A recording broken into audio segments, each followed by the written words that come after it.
A lot of movies aren't actually available on streaming. In fact, many of them didn't even make it to DVD. So some of the things we actually would rent when we were patrons of Video Visions would be movies that you actually couldn't find in any other way except on VHS tape. At Catskill's new Sleepover Trading Company, owners Rob Ribar and Guido Sanchez are rebuffing the algorithmic vagaries of streaming services and rewinding our entertainment options to a simpler and arguably richer media ecosystem: videotape. Actually, let's change the tape here, because this entire episode is just a bit retro. Renting movies in the 80s and 90s, you might recall, required a trip to the local video store, where you could browse a physical shelf of VHS tapes or DVDs. And those shelves didn't know who you were, so they weren't targeting you based on previous viewing habits. Today's streaming platforms, like so many other internet services, highlight a limited menu of media, most algorithmically likely to spike our dopamine a bit so that we press a button, watch that movie or show, and then, of course, give it a quick rating so the machine can narrow its focus even more. At Sleepover Trading, a new video rental shop in Catskill, Rob and Guido are offering customers some old-school tools to circumvent today's corporate feedback loops and to bring some fun back into the process. I'm Brett Barry, and this is Kaatscast, the Catskills podcast in Catskill, New York. I'm Guido Sanchez. And I'm Rob Ribar. And we are where? At Sleepover Trading Company inside the Community Theater in Catskill, New York. So tell me a little bit about this business, how it got started, and, where this interest came from. Well, we've both been huge collectors our entire lives. Guido, especially comic books, me, movies, records. And when we moved to Catskill, actually the first thing that we first came to Catskill for was because of the community theater. We were looking to stay at an Airbnb up here and looking at all the different towns. And we saw that Catskill had this old 1920s movie palace. So we said, okay, we have to stay here. Then we wound up buying a home in Catskill. Cut to COVID, the pandemic. The community theater had closed. And we really wanted to bring movies back to Catskill. So we started hosting movie screenings at various places around the area, and that grew our audience. And then the next step was to also start the store. So we're in your shop now, which takes up a front corner of the community theater. Was this theater, before it closed down, was it a movie theater or live performances, or what's the history of this building? So it's been both in its long time history. In fact, it was a bit of a vaudeville stage. It has a huge stage and proscenium and sound equipment for live theater. But in our time here, which is the last 9 years, it's been a movie theater pre-COVID. In the 1970s, they did what most theaters did, and they split the balcony. And so they created 2 screens. And it closed during COVID and only reopened with us this summer. So you're in a really nice little spot here because you deal in vintage entertainment, VHS tapes and comic books and laser discs and action figures. Give me a sense of the breadth of this collection. And I think that there's also a separation between things that are for sale and then also kind of getting back into some kind of a rental business. Mm-hmm. So the rental business all came from the Video Visions collection in Chatham, New York. Video Visions was this pretty iconic local video store. They were open from 1984 to 2020. We just stumbled upon it, driving by it, and it was one of those kind of things that was preserved in amber. And you thought, this can't actually be open, but it was open. We got our video rental card, met the owner, Steve Campbell, had a long conversation with movies with him because every conversation with Steve was a long conversation about movies, became friendly with him, rented from there. And then, much like this movie theater, they closed during COVID. I had stayed in touch with Steve, trying to see when are you going to reopen the store. And unfortunately, in 2024, he passed away. And we had been in touch with his family. And for us, it was really important to keep his legacy going. He really always talked about Video Visions being a library of movies. So we were fortunate enough to acquire the full collection from the store, which was about 20,000 movies. And what was really unique about Steve's store was, unlike most stores, once DVD came in, he got rid of VHS tapes. He kept the tapes. So a movie he would have in multiple formats there. So of the 20,000 movies, about half, roughly, are still VHS tapes and the others are DVD. So we will be getting that back up for rentals so everyone can enjoy that collection, and then that's supplemented by the retail aspect of the store. The rest of our collection, for a few years now, we've sold in antique stores up in this area from our own personal collection because we like to go to flea markets and estate sales, and we have our own 80s and 90s toys and memorabilia that we're sometimes willing to part with. And so the rest of the store was supplemented by our own collection, and now we're regularly acquiring stuff and people are coming in to sell us stuff, and so we get to curate it, which is really fun. Where did the name come from? Well, we were obsessed with all these different things. Movies, especially VHS culture, comics. Guido has a personal collection of about 30,000 comics, music, all those different things. And we were trying to think, well, how does that all come together? And for us, it was about the perfect sleepover. Because when you would have a sleepover, especially if you grew up in the 80s, 90s, early aughts, it would start by renting a movie. You would probably trade comics with each other, have trading cards, have toys, play some video games, maybe listen to some music. And that all kind of came together as a perfect sleepover. So we wanted our store to really encapsulate that. And with the brand, we had started, as Rob mentioned, doing screenings. And prior to each screening, we do a custom clip show. And that is really to set the tone that he's describing. So we would use different commercials from the era of the movie, things that are thematically related, fun clips.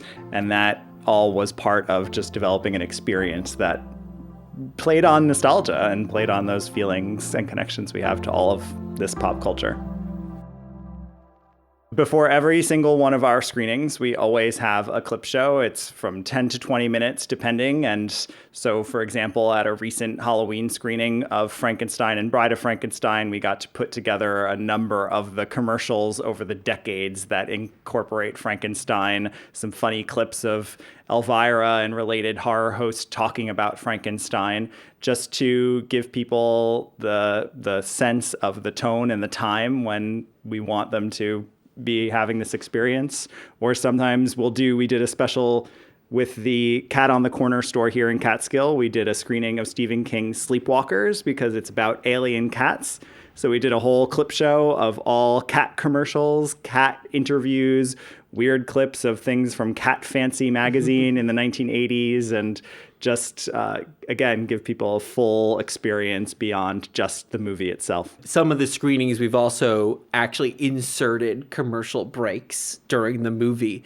So we'll actually locate commercials from the year that the movie came out, especially if that commercial feels like it is in tone or in conversation with the movie, and put those in. And that's just enhances the experience, because also it's great for the movie theaters, because then people can go to the concessions and get another drink or get some more popcorn, and they don't have to watch the commercials. But if they do and they want that kind of extra added bonus, then they have that full experience. And we're trying to have it feel like, oh, I was watching this on Channel 11 growing up on a Saturday afternoon.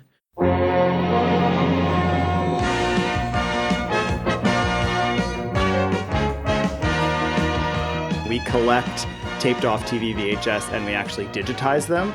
That's something else we've done over the years. And we had a tape of Child's Play shown on Channel 11 in the New York metropolitan area from one of its original premiere dates. And so we showed that a few years ago at a theater, and that inspired us to do these kinds of commercial breaks in other films.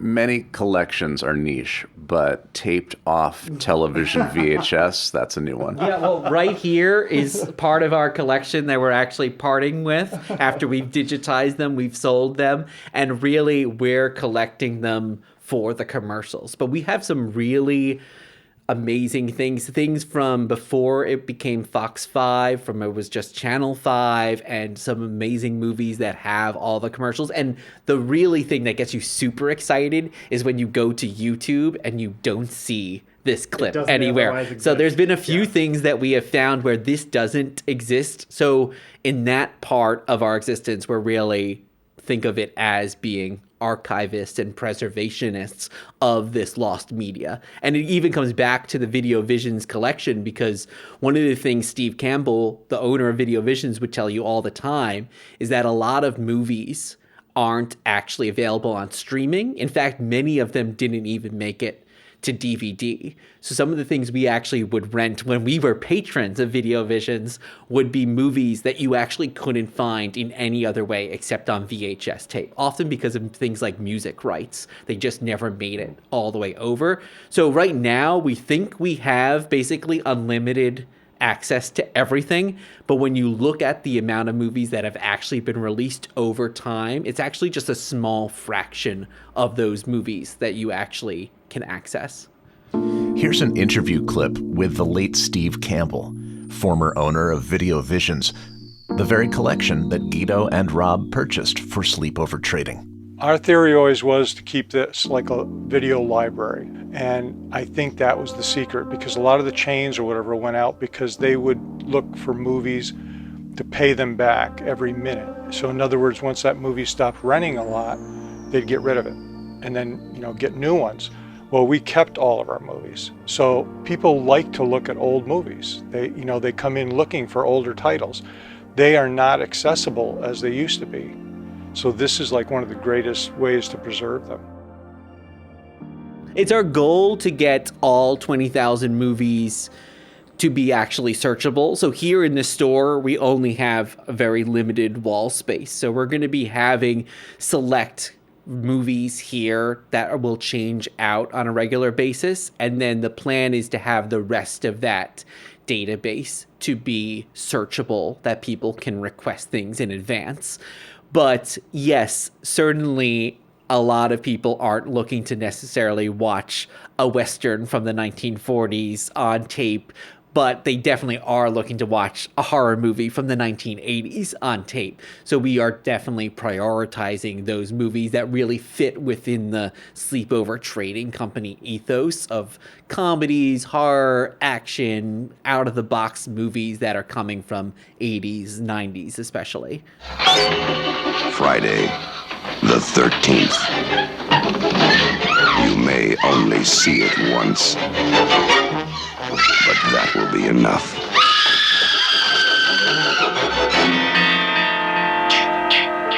Friday, the 13th. We'll have 2 tiers, keeping it basic. There will be a few other perks around some discounts, some exclusive merchandise, and members-only events. But the real goal is that when you're a member, you have access to rent, and there's not going to be a per rental fee. People will be able to take movies out. There's not late fees. We know that some people only weekend in this area, vacation in this area, so people might want to take a movie, hold on to it for a month, enjoy it, and then bring it back when they're done. We're also going to be renting equipment. We know that some people want to have this experience but don't have access to a working VCR. So that will be coming later this winter. Where do you source those? We have a lot of places. We scour flea markets. We have some friends on the lookout for us. We have one friend who is in the Columbia County area who works with some of the e-waste town recycling days. So that's a big source for us. places like Marketplace on social media that will just track down local. The other thing that surprised us is as soon as we opened our doors, people have come in, people have sent us messages when they've read articles looking to just give us stuff. They don't want to see it in a landfill. They're excited to see that someone is interested in it. So we've done a few different laps through the Capital Region and Hudson Valley area, picking stuff up where people will drop it off. And that's been really cool to see. I love that. That's a great way to get your hands on these old machines and keep them from the landfill, as you say. Where are these other thousands of tapes? So we have a storage unit here in Catskill. 30-foot storage unit. A 30-foot storage unit here in Catskill. And one of the things that we discovered when we closed out the VideoVision store is that Steve was running everything, I think it was basically on Windows 95, literally, when we shut his computer down. So there was no way to just take his files and quickly modernize it. So what we've had to do is literally go movie by movie and put them into a new database one at a time. And that's scanning the barcode, or if there's not a barcode, literally typing it out and putting it into this new database. That way that can be searchable. So that has been a big project for us. We're up to about 2,000 movies, so it's going to take a while. We're a tenth of the way there. It gives us the chance, though, to clean the tapes. We do that as we catalog them because they were covered in decades of dust. So, yeah.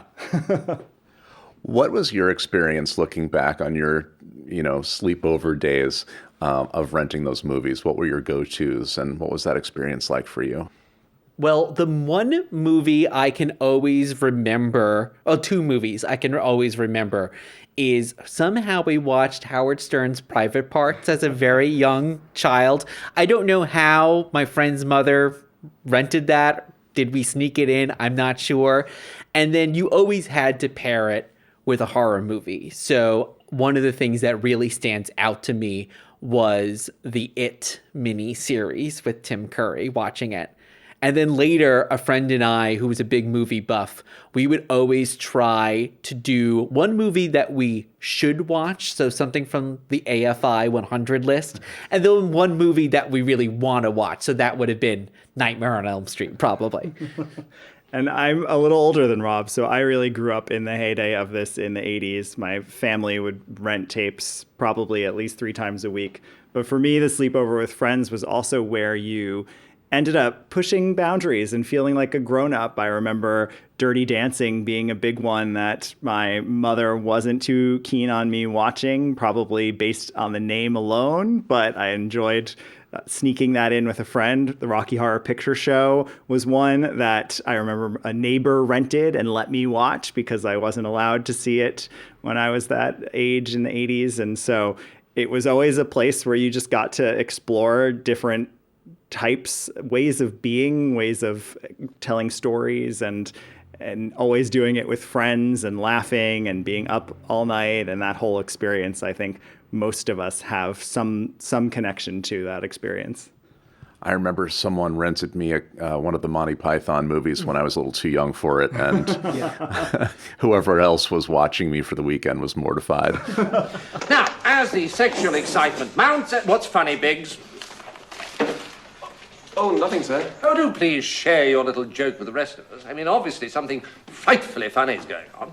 No, honestly, sir. Well, as it's so funny, I think you better be selected to play for the boys' team in the rugby match against the Masters this afternoon. Oh, no, sir. What's interesting, though, as we've done this work and as I've really tried to go back into those memories of mine, is seeing how much those things imprinted on us. And I would imagine for you, Monty Python might have imprinted on you in that. And I see that the things that were sort of edgy or forbidden, or the things that made me start to feel like an adult, those are the things that I love now. They're my sense of humor, or they're the kind of storytelling I like. They're the kind of director or creator or tone that I like. And it's really interesting, being 44 years old and recognizing that, wow, the things I consumed 35 years ago are shaped my entire way of seeing storytelling. Yeah. And for me, we used to come up to the Catskills when I was a kid. So there was a video rental store in Phoenicia called Alice in Videoland. And I would go straight to the comedy section every time. So when we were doing our soft opening in conjunction with the movie theater doing their opening night gala, I had a bunch of people come in, and one of the folks that came in was the owner of Alice in Videoland.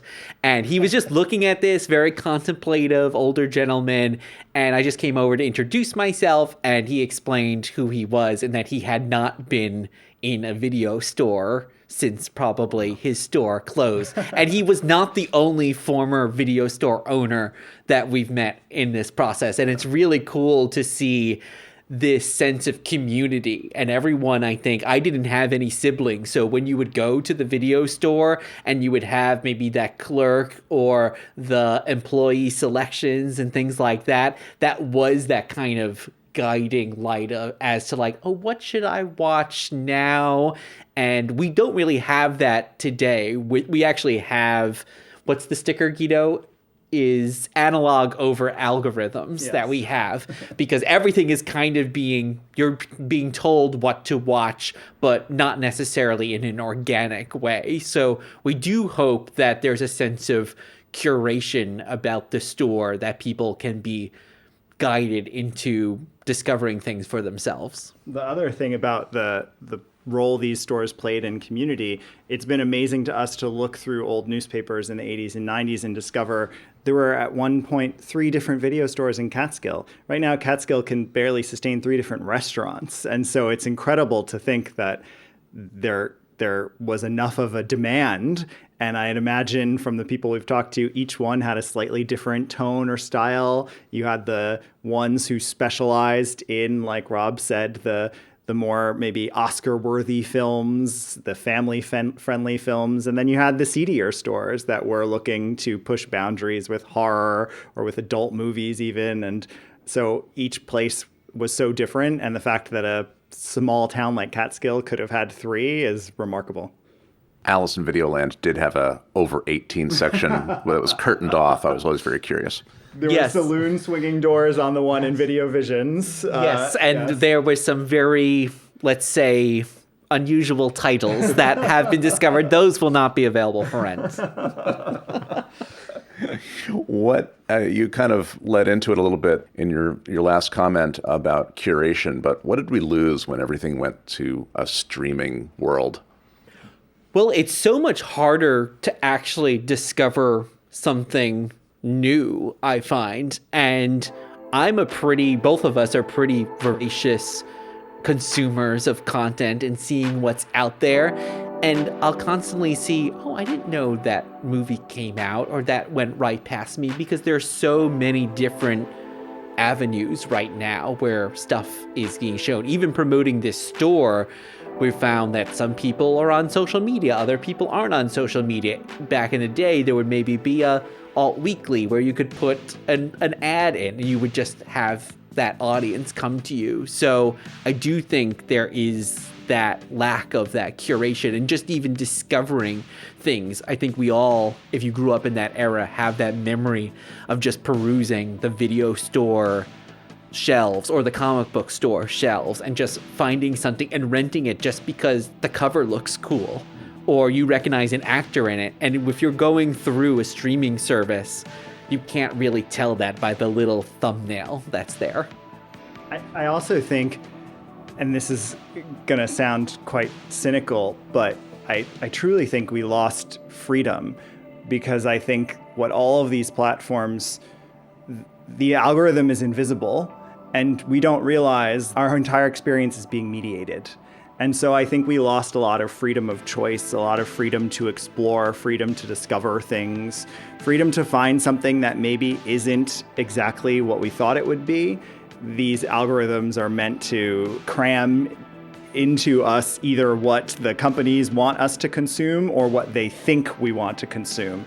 And so we've lost a lot of that flexibility and freedom of choice that comes with just standing in front of a wall and looking at art and titles and being able to hear people's recommendations. We lost all of that. And movies on streaming platforms tend to disappear after a while. And it's like, where'd that go? Yeah, totally. And I'm just looking here at our own wall, and we've got Eraserhead, a VHS of Eraserhead, next to a VHS of Pink Flamingos, next to the original Terminator. And you can just see, as if you're coming in and going like, what is this? Who is this weird person divine in this pink dress on the cover of Pink Flamingos? And it's just something that you want to discover. But going back to what you were saying, it relates back to the fact that all these movies didn't even make it onto streaming because they have just disappeared in that way. And at least with physical media, and we're hearing it more and more from folks that are coming into the store that are really embracing it. One of the interesting things, because we don't have kids, is I've heard from a couple of parents say the great thing with physical media is that I can put a DVD on and I know exactly what my child is watching. And when that 90 minutes is over, they can maybe put that back on again, but they're not going into another YouTube video where I don't know what it is and getting caught in this endless cycle. So that's not something I had really thought of, how physical media can even benefit a parent. I work with middle schoolers during the week. This is not my only job. Neither of us is this our only job. And so I do always think about that aspect of this, the fact that kids do get stuck in these endless loops. They get stuck in this totally mediated world and don't realize that it's mediated. It feels so open, but it's in fact not. They're subject again to seeing what the platform wants them to see. Here again is Steve Campbell from Eric Green's 2019 documentary, Video Visions. These things go in and out of print erratically. So in other words, I might order a movie today and somebody will come in and say, hey, I'd like to buy that movie 2 months from now, and it won't be available. And that's what's scary to me, because if we don't have a physical format to have that movie on, and it's just relying on the internet or whatever and streaming, that's not good, because they do disappear. And if a business does not feel that that movie is generating them enough revenue, they drop it from their inventory. One of the great things that made this all possible is the store that we're standing in right now, our store, wasn't previously connected to the theater. It was always part of the same building, but it was actually a paint supply store when we first moved here. It was briefly a hair salon. And when they were renovating the theater, they had the genius idea to make this all one connected place. And that enables us, for the staff of the theater who's doing concessions, who's selling tickets there, to also check people out from our store. And all of this was really incredibly serendipitous, because we had been purchasing the Video Visions collection. We were keeping a complete secret from everyone. And at the time, we were purchasing it with no idea of what we were doing with it. This was all just, we knew we didn't want to see it broken up. We knew we didn't want to see it go in the trash. We knew we didn't want to see it on eBay. So we knew we needed to take it. And that all happened without us having a plan. Yes. And then I was starting conversations with the theater, because we had been doing all these screenings in the area. And I said, well, we'd be really interested in doing screenings at the new community theater. And they were just telling me about plans for this space. And they said, well, you know, that space up front, we'd really like to make it into a video store. And they didn't know what they were doing with the next steps either. And I said to them, well, that's always been our dream. And we got closer. We did a pop-up here, and then the conversations just kept going. And we told them, you're the only people who know this, but we're about to acquire this 20,000 movie collection. We have all these other movies that we've basically been stockpiling, thinking maybe 5 years from now, we're going to open up a store. That was kind of it was kind of a 5-year plan. And then suddenly it happened in about 3 weeks. Can you show me around a little bit and give me a sense of what you got? Yeah. Yeah. Well, the window display we set up to look like a sleepover. So we have a few old CRT TVs, and on top of them, the VCR, the old NES Nintendo system, the sleeping bag down there. We've got our He-Man pillow. We've got the Pizza Hut X-Men box, the boombox. So really making it feel like a 80s, 90s heyday. And then in front of that is where the store is. So we've got some trading cards from classic movies like the original Superman movie and the Dick Tracy movie, Bill and Ted's Excellent Adventure. We have lots of toys, so mostly old toys that we've pulled from our collection. Tons of He-Man, Power Rangers, things like that. And then young adult books, especially things like R.L. Stine, Christopher Pike, horror pulp novels, movie novelizations. We have our VHS and DVDs for purchase and movie magazines as well. And then... Right now, actually, we are doing our first art exhibit. We're hoping to use the space for local artists, as small as we are. So we have 4 different artists who imagined sequels that they wish existed and constructed VHS box art for them. So we are really excited that we are able to use our space for local people to be involved and continue to celebrate all of the stuff that we're doing here. In fact, most of these racks actually came from Video Visions as well. We repainted them and refurbished them. They were down in the basement there. And one thing I'm super excited about is that we've been in the process of getting a lot of new merchandise. So actually all the movies that you can see here are newly released. So of course we're getting DVDs and Blu-rays from a lot of the cool boutique labels that specialize in horror and in exploitation movies. But believe it or not, there are still companies putting out new VHS as well. So we have been certainly purchasing a lot of those. And some of these are for older movies, and some of them are for movies that have actually come out in the last decade. Yeah, I would not have guessed that there would be new releases on VHS, but the one right here that's just grabbing my eye, Rabid Grannies. They just love their grandchildren. Well done. Smashing! And now, these grannies have gone berserk. And I think some of these smaller labels have been doing this because there are people like us who care so deeply about it. But earlier this year, what was amazing was Fox at Disney decided to release the new Alien on VHS, and that was a huge deal. We saw that American Psycho is being re-released by Lionsgate on VHS. Wow. So there is now a market for physical media, and we're happy to see things move in that direction. What I'm hoping for is something similar to what happened with records, where for a long time, the only way to play a record was on a record player from the 1970s or 1980s. And then these companies started putting out those very inexpensive record players that you could get at a big box store. And now we've seen record sales explode. But the hardware had to be there to do that. And one of the things that is a hurdle for VHS collecting right now is that the hardware is all 20, 30, 40 years old, and that needs to be maintained and needs to be cleaned, which we do. But if it becomes a more electronic issue, then sometimes those are not salvageable. So what I'm really hoping, as we have these major big companies starting to put movies like Alien out on VHS again, is that a Sony or someone like that is starting to reissue VCRs. That way this can be more accessible for people. If that happens, I think the collecting market is really going to explode. Okay, so I have one more really important question. Must renters rewind? Well, our tagline is "Be kind, rewind your childhood."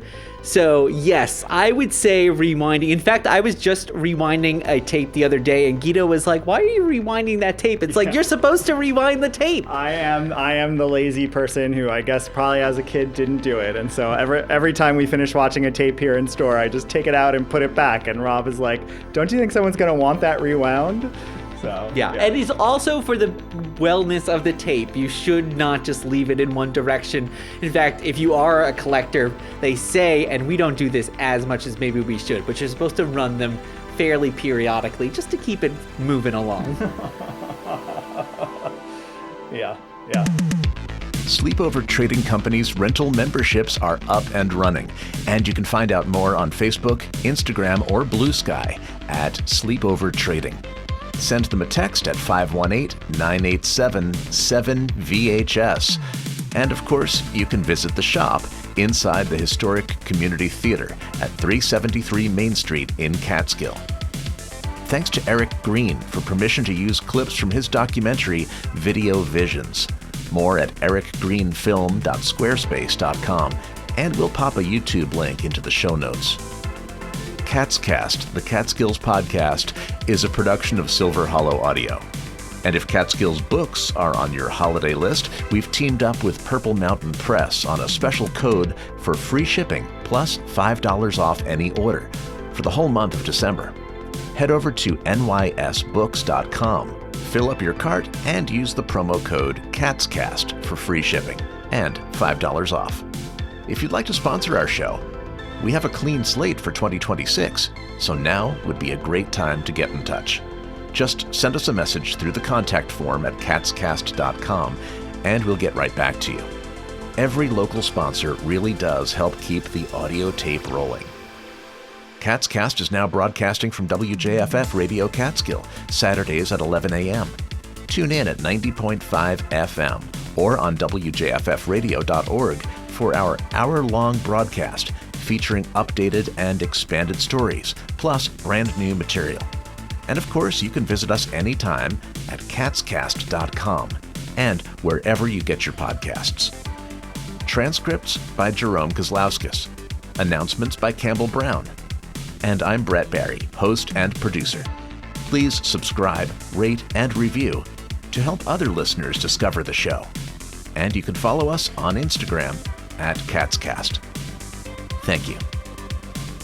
Kaatscast is sponsored by the Mountain Eagle, covering Delaware, Greene, and Schoharie counties, including brands for local regions like the Wyndham Weekly, Schoharie News, and Catskills Chronicle. For more information, call 518-763-6854 or email mountaineaglenews@gmail.com. This episode is brought to you by Briars and Brambles Books, the go-to independent book and gift store in the Catskills. Located in Wyndham, New York, right next to the pharmacy, just steps away from the Wyndham Path. Open daily. For more information, visit briarsandbramblesbooks.com or call 518-750-8599.